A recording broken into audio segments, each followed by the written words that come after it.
Hey guys, this is slide number 8. Once you get to slide number 8, you are doing your climate research. All right, so over here off to the side, I have a bunch of different climates that you guys can use.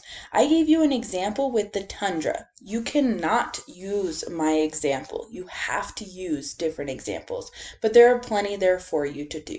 Okay, now the other thing that I want to remind you guys is as you guys are filling this in, we are not copying and pasting. Okay, so right here I said the subsoil is permanently frozen. That's kind of a common knowledge thing. Okay, that's not something that we have to put directly in quotes.